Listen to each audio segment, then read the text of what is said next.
오늘 본문을 보면 배를 타고 갈릴리 호수를 건너가는 제자들이 풍랑을 만난 일을 기록하고 있습니다. 오늘 이 말씀을 통하여서 우리가 풍랑 위를 걷는 방법, 상황과 형편을 초월하여 흔들리지 않는 평안함과 기쁨, 능력 있는 삶을 살아가려면 어떻게 할 것인가? 이 두 가지 방법, 두 가지 내용을 단계별로 좀 살펴보면서 모두가 풍랑 위를 걷는 기적의 삶을 살아가시기를 주님의 이름으로 축원해 드립니다. 첫 번째 단계가 있어요. 첫 번째, 정말 저와 여러분들이 인생의 풍랑을 맞이할 때 그 풍랑 위를 걸으려면 어떻게 하는가? 첫 번째 단계는 예수님께 반드시 항복 선언부터 하셔야 한다는 거예요.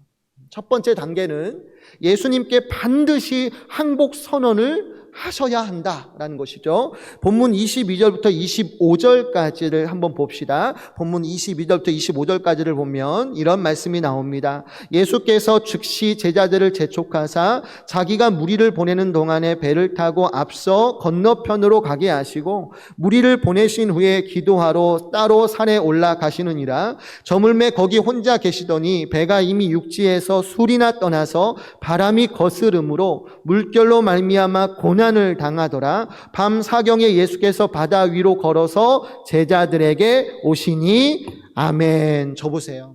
당시의 상황이 어떤 상황이냐면 예수님께서 오병이어의 기적을 베푸십니다. 오병이어의 기적을 베푸시고 난 다음에 제자들을 즉시 재촉하사 배를 타고 호수 건너편으로 먼저 가 있으라고 명령을 내리십니다. 부드러운 권유가 아니라 반드시 가라고. 지금 가라니까. 억지로 그들로 하여금 호수 건너편으로 가게 하시는 거죠. 그러면 제자들이 어떻게 하겠어요? 어쩔 수 없이 예수님이 억지로 강요하시니까, 강하게 명령하시니까 어쩔 수 없이 그 말씀에 순종하여서 제자들끼리만 배를 타고 갈릴리 호수 건너편으로 건너가게 되는데, 문제는 날이 어둑어둑해졌을 때 어떤 일을 당하였느냐? 갑자기 큰 풍랑을 만나는 거예요.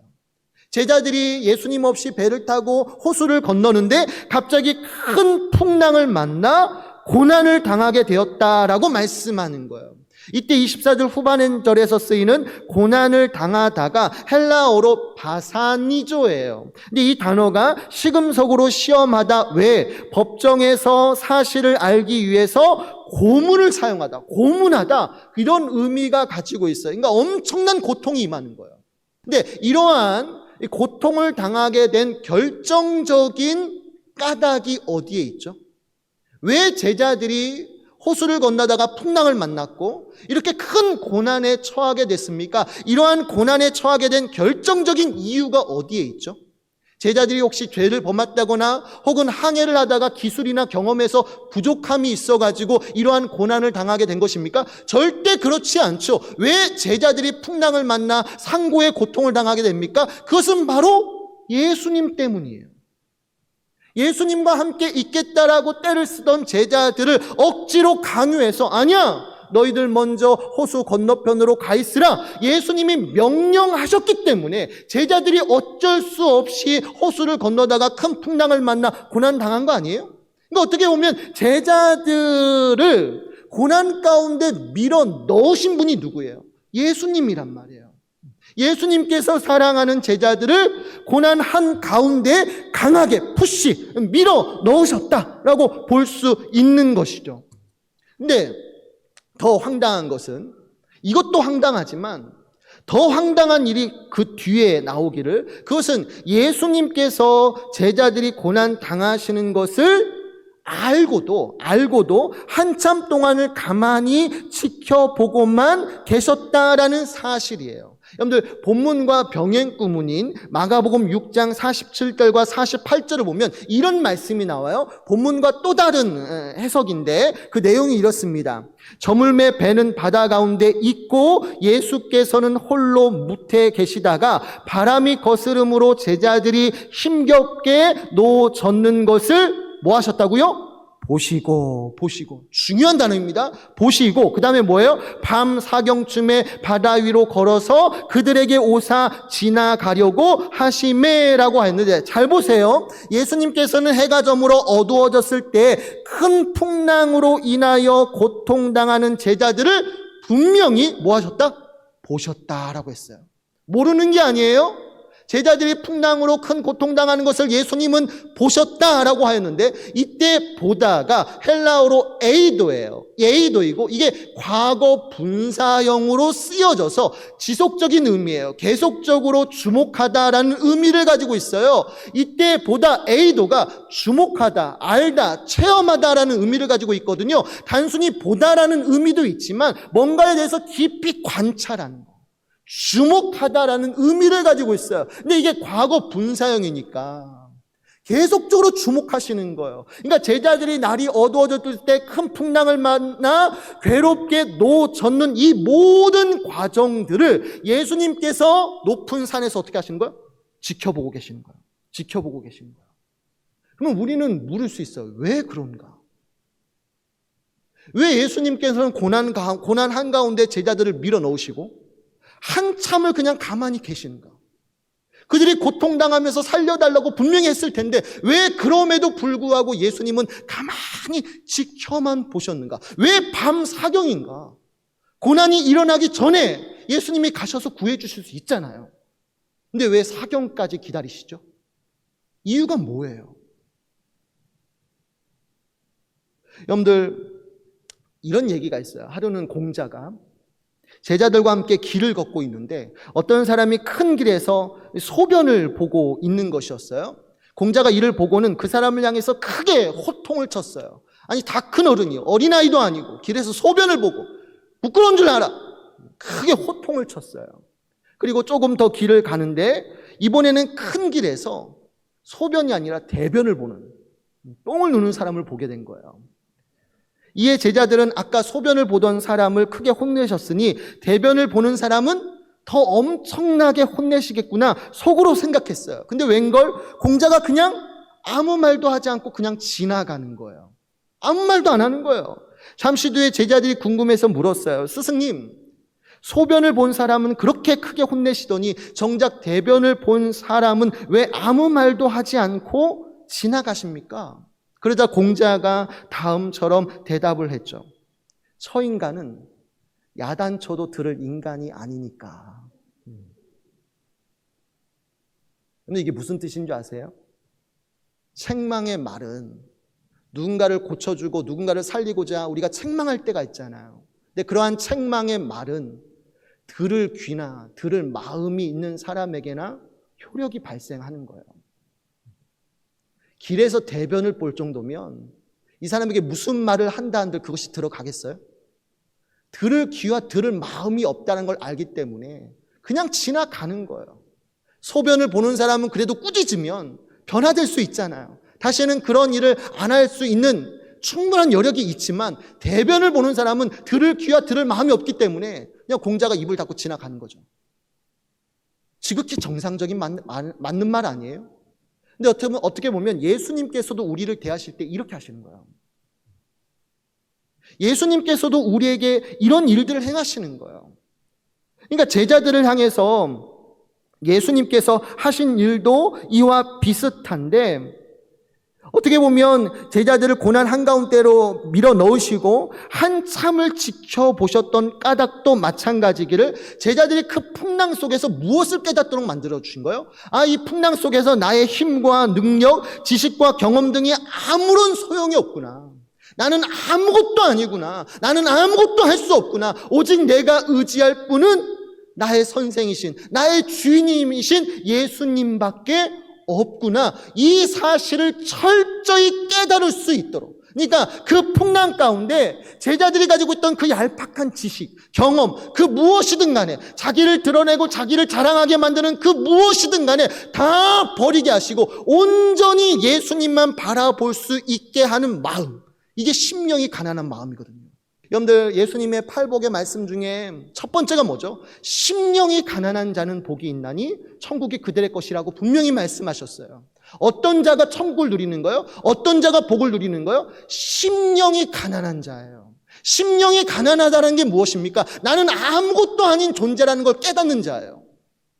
세상을 살면서 인생의 풍랑이 찾아올 때마다 이 정도 풍랑쯤은 내가 얼마든지 거뜬히 이겨낼 수 있어. 내가 누군데, 내가 살아온 세월이 얼마 정도인데, 내가 얼마나 대단한 사람인데, 이 정도는 내가 거뜬히 이겨낼 수 있어. 이 사람은 심령이 상한 가난한 사람이 아니죠. 이런 사람에겐 예수님께서 찾아와봤자, 손을 내밀어봤자 저리 치워요. 예수님이 손을 내밀어봤자 이런 사람은 손을 치워버려요. 손을 탁 치면서 난 당신 없어도 살 수 있어요. 이런 자에게 어떻게 복이 있고 이런 자에게 어떻게 천국이 임할 수 있습니까? 그러니까 예수님께서는 제자들에게 풍랑 위를 걷는 방법을 가르쳐 주기 전에, 그들에게 그러한 기적과 능력을 행하시기 전에 먼저 뭐예요? 완전히 깨트려 버리시는 거예요. 그 풍랑 속에서 너희는 아무것도 아니야. 너희는 아무것도 아니야. 너희는 아무것도 할 수 없어. 오직 예수님만을 의지할 때 예수님의 능력으로 일어날 수 있어. 가르쳐 주시는 거예요. 그러니까 여러분들, 우리가 풍랑 위를 걷는 기적을 행하기를 원하신다면, 어떠한 상황에서도 평안을 누리기를 원하신다면 어떻게 해야 돼요? 먼저 예수님께 항복하셔야 하는 거예요. 두 손 두 발 다 들고, 나 아무것도 아니에요. 나 아무것도 아니에요, 주님. 내 얄팍한 지식, 경험, 힘, 능력 아무것도 아니에요. 나를 살리고 치유하시고 나를 고쳐주실 분은 예수님밖에 안 계셔요. 주님, 내 유일한 구주가 되어 주십시오. 여러분들이 간절히 나아가시면 주님이 살려주시는 거예요. 찬송가 280장처럼 천부여 의지 없어서 손들고 옵니다. 주 나를 외면하시면 나 어디 가리까. 이 고백으로 날마다 주님 앞에 나아가시는 저와 여러분들 되시기를 주님의 이름으로 축원해 드립니다. 두 번째 단계는 예수님께 항복하셨다면, 두 번째 단계는 뭐냐면 예수님께 집중하세요. 예수님께 집중하세요. 예수님께 항복하셨으면 그걸로 끝난 것이 아니라 예수님께 집중하셔야 돼요. 여기서 한 가지 덧붙인다면 계속. 예수님께 계속 집중하셔야 돼요. 본문 28절부터 32절까지를 봅시다. 본문 28절부터 32절까지를 보면 이런 말씀 나와요. 베드로가 대답하여 이르되 주여, 만일 주님이시거든 나를 명하사 물 위로 오라 하소서 하니 오라 하시니 베드로가 배에서 내려 물 위로 걸어서 예수께로 가되 바람을 보고 무서워 빠져가는지라. 소리 질러 이르되 주여 나를 구원하소서 하니 예수께서 즉시 손을 내밀어 그를 붙잡으시며 이르시되 믿음이 작은 자여 왜 의심하였느냐 하시고 배에 함께 오름에 바람이 그치는지라. 아멘. 말씀에서처럼 베드로는 물 위로 걸으시는 예수님을 바라보면서 한 가지 청을 해요. 그게 뭐죠? 예수님, 나도 당신처럼 물 위를 걷는 기적이 일어나게 해주세요. 물 위로 걷는 예수님을 바라보시면서 과연 주님이시거든. 여러분들, 이때 베드로가 의심 가득한 상태에서 만일 주님이시거든 표현하고 있는 것으로 보시면 안 돼요. 이미 예수가 그리스도이심을 어느 정도 믿는 믿음이 있었어요. 그러니까 그 다음 16장 16절을 보면 주는 그리스도시요 살아계신 하나님의 아들이다라는 신앙적 고백이 나타나는 거죠. 그러니까 베드로는 물 위로 걸으시는 그 예수님이 어느 정도 그리스도임이시라는 것을 확신하게 되고 그 예수님께 한 가지 청을 해요. 예수님, 나도 물 위를 걷게 해주세요. 청을 했을 때 예수님이 그 말을 듣고 얼마나 기뻐하셨는지 오라! 간단하게 말씀하셔요. 오라! 근데 그 말이 떨어짐과 동시에 베드로가 어떻게 해요? 배에서 폴짝 뛰어내려요. 두 발이 물 위에 딱 서는 거예요. 베드로의 두 발이 물 위에 딱 서더니 예수님과 같이 분명코 걸었어요. 배에 뛰어내리자마자 물속에 빠진 게 아니에요. 분명코 베드로는 예수님과 같이 물 위를 걷는 기적을 맛봤어요. 기적을 체험하였어요. 근데 이랬던 베드로가 갑자기 물 아래로 빠져요. 물 아래로 빠져서 허우적거리더니 주님, 나 좀 살려주세요 소리치면서 큰 두려움에 빠져있는 굉장히 볼썽사나운 모습을 보여주고 있는 거예요. 이유가 뭐죠? 분명코 물 위를 걷는 기적을 행하였는데 그런 베드로가 잠시 뒤에 물 아래로 빠져 허우적거리며 공포에 사로잡혀 있는 거예요. 그 이유가 뭘까요? 그것은 그의 믿음에 뭐가 들어온 거예요? 의심이 들어온 거예요. 의심이 들어온 거예요.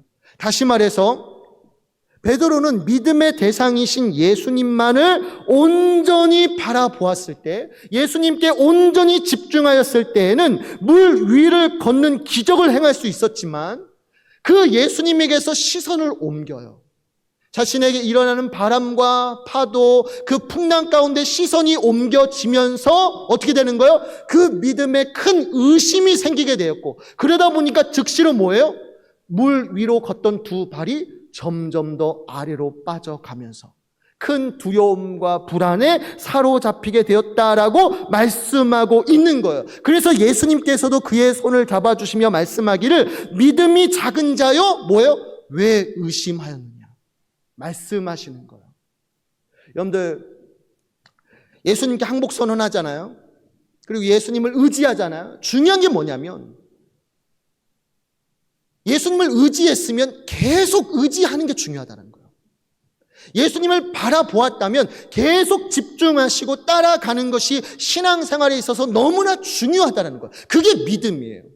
C.S. 루이스가 이런 말을 해요. 내가 사용하는 믿음이라는 단어는 자신의 이성이 한번 받아들인 것들을 기분의 변화에도 불구하고 계속 붙잡는 기술을 뜻한다라고 얘기했어요. 굉장히 중요한 말이에요. 다시 한번 말할게요. 내가 사용하는 믿음, 내가 알고 있는 믿음이라는 건 이런 거야. 자신의 이성이 한번 받아들인 것, 내 이성이 한번 받아들인 것, 그게 뭐예요? 십자가에 달려 죽으신 그 예수가 나를 죄로부터 구원하실 구주가 되신다라는 이 하나님의 말씀, 이것을 내가 지적으로 동의하는 거 아니에요? 여기서부터 믿음이 출발하는 거거든요. 믿음은 십자가에 달려 죽으신 예수님이 도무지 누구인지 모르는데 그냥 강단에 선 목사님이 믿으십니까? 아멘. 이거 믿음 아니에요. 믿음이라는 것은 믿음의 주이신 예수님이 어떠한 분이신가를 저와 여러분들이 분명히 알아요. 그 십자가에 달려 죽으신 예수 그리스도가 우리에게 어떤 일을 행하셨고 어떠한 일을 감당하셨기 때문에 우리가 구원함을 받았는가, 예수님의 인격과 예수님의 모든 사역에 대해서 다 온전히 알 수는 없지만 분명코 어렴풋이게나마 그분이 나의 구주 되신다는 거, 나를 죄로부터 구원하실 그리스도라는 사실을 분명히 확신하는 지식이 있어요. 그 말씀을 붙드는 것으로부터 시작해서 뭐예요? 믿음이 생겨나는 거예요. 근데 이때 이 믿음은 상황의 변화라든지 기분의 변화라든지 내 기분이 어떠하든지 간에 믿음은 뭐예요?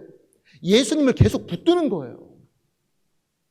예수님과 그분의 말씀을 계속 붙들고 나아가는 것, 이것이 바로 믿음이라고 C.S. 루이스가 말하는 거예요. 여러분들, 믿음은 하나님의 은혜로 주신 선물이죠. 여기는 저와 여러분들은 예수님을 알고 사랑하며 그분을 믿는 믿음을 가졌어요. 이 믿음은 내가 갖고 싶어서 가진 게 아니에요. 내가 예수님을 믿기로 선택하니까 이 자리에 계신 겁니까? 어느 누구도 그러한 사람 없어요. 모든 사람은 죄인이에요. 스스로의 힘과 능력으로는 예수님을 알 수가 없어요. 오직 하나님의 은혜로만 내가 믿음의 선물을 받은 거예요. 근데 중요한 건 뭔지 아십니까? 이 받은 선물인 믿음을 계속 사용하셔야 돼요.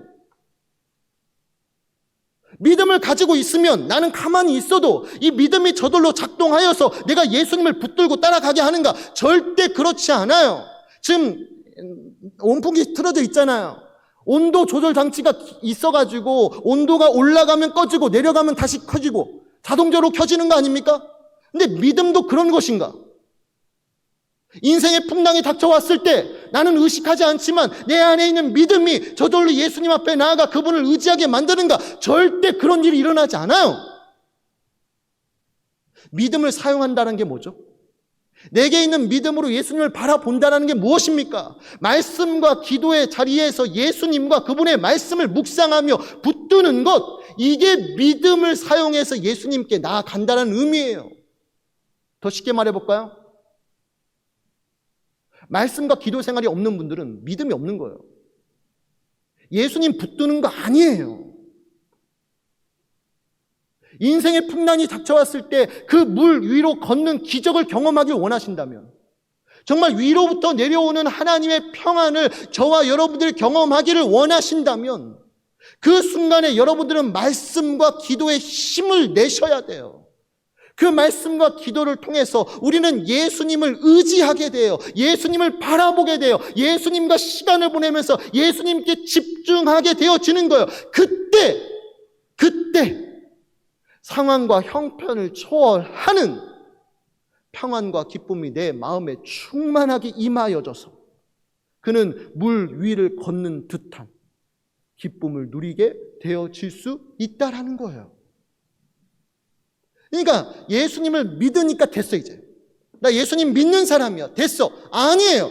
계속 붙드셔야 돼요. 계속 집중하셔야 돼요. 계속 말씀과 기도에 시간을 내셔야 돼요. 예배도 마찬가지예요.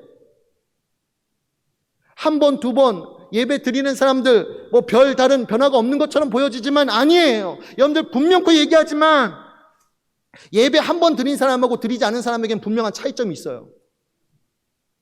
분명히 예배 한 번 드린 사람이 드리지 않은 사람보다 더 나아요. 심령의 부드러움이 있어요. 반드시 그 마음에 은혜가 있어요. 그러니까 은혜의 자리에 항상 머무시는 것. 이게 뭐예요? 예수님을 붙드는 거고 예수님께 집중하는 거예요. 제가 여러분보다 낫기 때문에 이런 말을 하는 것이 아니에요. 저도 목회자이지만 인생의 풍랑이 찾아왔을 때 때로는 그 물 아래로 빠져서 허우적거릴 때가 얼마나 많은지 아십니까? 강단 위에서는 그러니까 강력하게 얘기하지만 저 스스로도 물 아래에 빠져서 허우적거릴 때가 너무나 많아요.